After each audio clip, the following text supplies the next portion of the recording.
She's finally here, the HELM Khuraburi.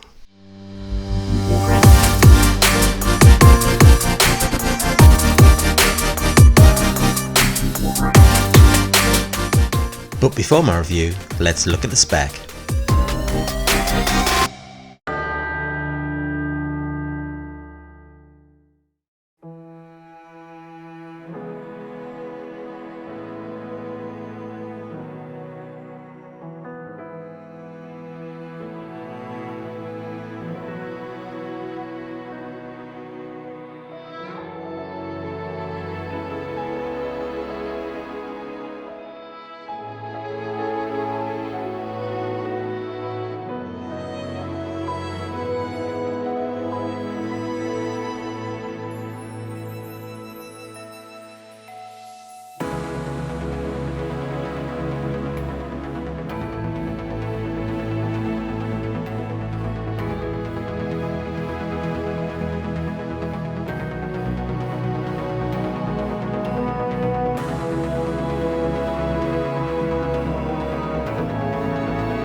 This is the HELM Khuraburi, arguably one of the most desired timepieces in the Microbrand world, and in any world as a matter of fact. It's named after a coastal town in southern Thailand, which apparently offers some of the best diving in the Andaman Sea. And here we have it. The box is fairly standard, it's fairly robust, fairly sturdy, but like I say, fairly standard, and not massively eye-catching.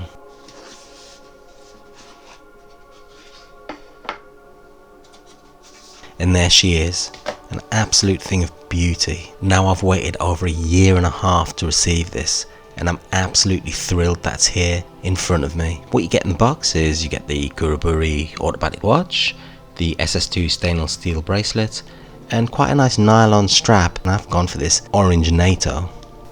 As we know, this is a tool diver and is capable of a 300 meter depth rating. It's also ISO 6425 compliant. For me, of all the HELM watches, the Komodo, the Miyako, the Vanuatu and the Vanuatu Titanium, the Khuraburi is the one that stands out the most for me. It has a really forgiving 49mm lug to lug, which sits the case very comfortably on my 7.5-inch wrists. And the case itself is brushed stainless steel. And there's something about brushed stainless steel on a diver that really appeals to me. And I know it's very common, but I get this sense of a real retro vibe, a real classic feel. The bracelet itself is also brushed stainless steel, 22mm at the lug, and as you can see has really chunky links. But that, 4 links at the top, 5 links at the bottom, actually fits a 7.5-inch wrist. Personally, I think the most appealing thing visually about this watch is without a doubt the bezel. It's got a 120 click unidirectional rotation.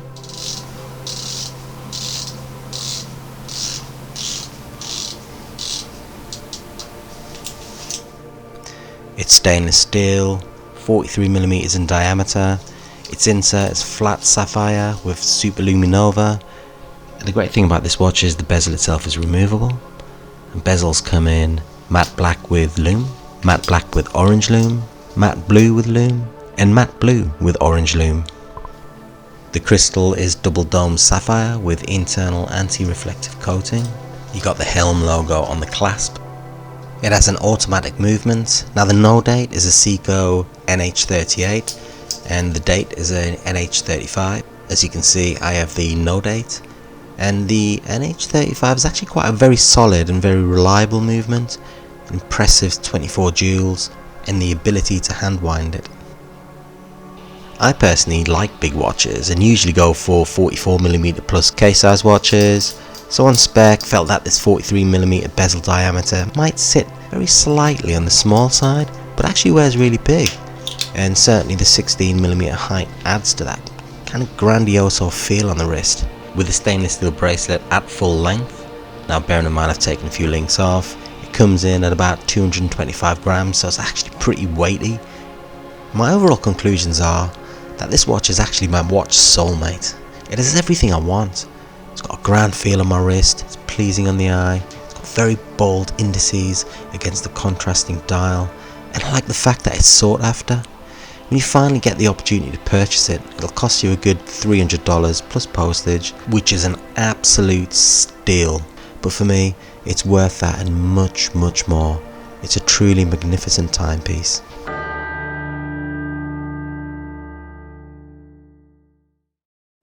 Bonjour, Khuraburi.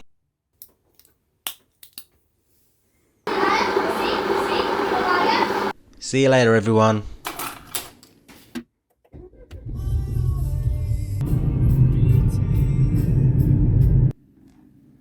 I think that looks quite dominant over there.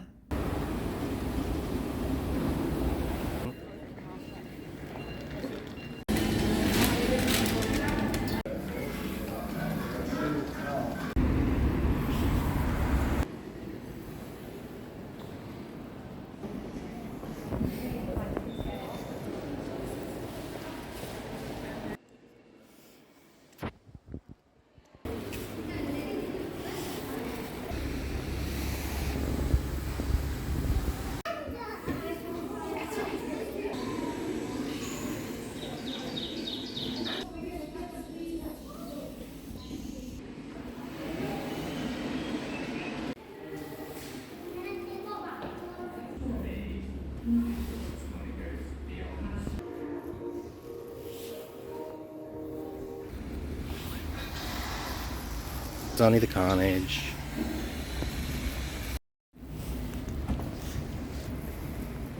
I'm back! Who fancies the cinema?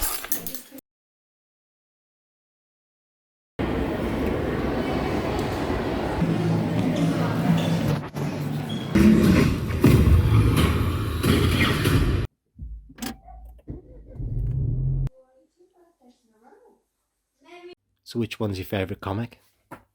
That one. Well, not everybody understands the patterns, and that gave me a little bit more of an uptick, but it's just a... Night, Khuraburi. It's been a pleasure.